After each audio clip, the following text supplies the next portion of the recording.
저희 중에 유일한 기혼자 장 변호사님, 부모의 훈육과 체벌이 어느 정도 필요하다고 생각하시는지요? 네, 두 분 빨리 결혼하세요. 점점 더 멀어져 간다. 네, 두 분 빨리 결혼하세요. 있는 청춘인 줄. 빨리 결혼하세요. 네, 저도 이제 제가 아까 말씀드렸던 우리 장정훈 주니어 페리스가 태어났을 때 저는 체벌을 하지는 않을 것 같습니다. 왜냐하면 이제 폭행죄의 정의를 같이 한번 보면요. 폭행죄에서의 폭행이란 신체의 직간접적으로 물리적 유형력을 행사하는 것을 의미하는데요. 즉 체벌도 자녀의 신체에 어떠한 유형력을 행사하는 것이기 때문에 결국 폭행에 해당한다고 할 수가 있습니다. 이런 측면에서 보면 결국 체벌을 한다는 것은 어떤 이유에서건 자녀에 대해서 폭행을 하는 것이기 때문에 아무리 부모라고 하더라도 체벌, 즉 폭행을 해서는 안 된다라는 것이 제 생각인데요. 그리고 개인적으로 말씀드렸던 것처럼 굳이 체벌을 하지 않는다고 하더라도 뭐 이성적으로 충분히 설명을 한다면 훈육이 가능하지 않을까 하는 생각을 합니다. 근데 사실 저희가 클 때만 하더라도 훈육을 목적으로 하는 부모의 체벌, 그러니까 사랑의 매라고 해서 어느 정도 정당화된 부분들이 있었잖아요. 그리고 민법 제915조를 보더라도 친권자는 그 자를 보호 또는 교양하기 위하여 필요한 징계를 할 수 있고 법원의 허가를 얻어 감화 또는 교정기관에 위탁할 수 있다라는 규정이 있는 것들을 보면 어느 정도 처벌을 용인하는 사회적 분위기가 있었던 것 같아요. 근데 이런 기사들을 보면 부모의 체벌도 없어지는 게 맞는 게 아닌가 그런 생각이 들긴 합니다. 네, 지난 5월에는 정부가 토형국가 아동 정책이라는 걸 들고 나왔는데요.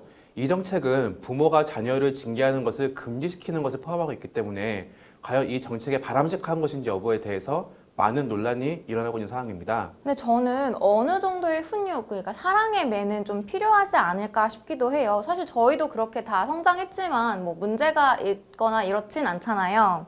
요즘 안 그래도 아이들이 제멋대로인 애들이 많은데 어느 정도 체벌이 없으면 좀 통제가 가능할까? 그런 걱정이 되긴 합니다. 그렇게 생각하실 수 있는데 이제 저는 오히려 그 아동학대가 훈육이라는 이름으로 방치되고 있는 게 아닌가라는 생각이 들기도 해요. 실제 아동학대 건수 중에 부모로부터 아동학대를 받고 있는 아이들이 75% 이상이라고 하더라고요. 이제 또한 이제 이런 부모가 왜 아동학대를 했느냐라고 물어본다면은 나 훈육 목적으로 했어라고 답변하시는 분들이 대부분이라고 합니다. 이제 그러니까 아동학대를 실질적으로 훈육이라는 이름 아래 방치하고 있는 셈이라고 생각이 들기 때문에 애초부터 부모의 자녀에 대한 체벌을 금지하는 게 맞지 않나 생각이 들어요. 근데 부모님이기 때문에 자녀를 이제 훈육하는 과정에서 이루어지는 체벌을 어느 정도 조절할 수 있지 않을까 싶기도 한데, 근데 사실 저희도 이제 부모님한테 한 번쯤은 다 이제 체벌을 당하면서 컸잖아요. 근데 저도 이제 체벌을 당한 적이 있는데 저는 한 번도 그걸 폭력이라고 생각해 본 적은 없었거든요. 정말 어려운 문제인 것 같습니다. 근데 여 변호사님처럼 이성적인 분이라면 체벌을 하더라도 어떤 합리적인 법의 내에서 적당히 할 것 같은데요.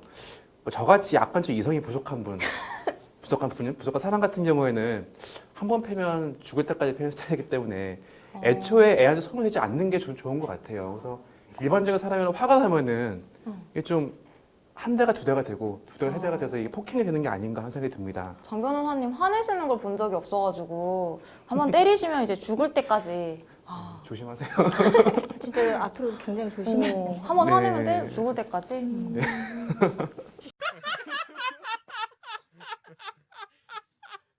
네, 저도 그래서 더욱더 이제 체벌을 금지해야 된다고 생각을 하는 게 이제 무엇보다도 많은 경우에 체벌은 이제 합리적이고 이성적인 판단보다는 순간적인 감정에 휘말려가지고 하시는 경우가 많다고 생각을 해요.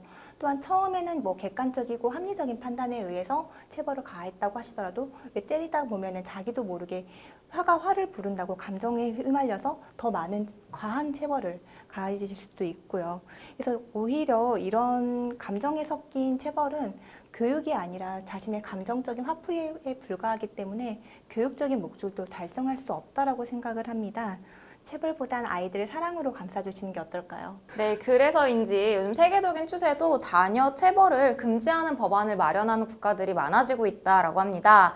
우선 엄격한 가정교육으로 유명한 영국의 경우에도 이제 자녀 체벌 금지법을 추진하고 있다라고 하는데요. 스코틀랜드가 영국에서 처음으로 부모의 자녀 체벌을 법으로 금지하는 법안을 제안했다라고 합니다. 또 가까운 일본 같은 경우에 있어서도 앞서 이제 여 변호사님께서 말씀하셨던 징계권이 우리나라에 있는 것뿐만 아니라 일본에도 존재를 하는데요. 이런 징계권이 존재하는 일본에서도 부모 자녀에 대한 그 체벌 권한을 전면적으로 금지하는 그 법안이 국회에서 최근에 통과됐다라고 하더라고요. 네, 아이에 대한 폭력은 어떠한 상황에서도 정당화될 수가 없을 것입니다. 그리고 사랑의 매가 어느 순간 아동학대로 이어질 수 있다는 점을 잊어서는 안 될 것입니다. 아이에게 가정은 따뜻하고 포근한 곳이 될 수 있도록 우리 사회 모두 함께 힘을 써야 할 것입니다.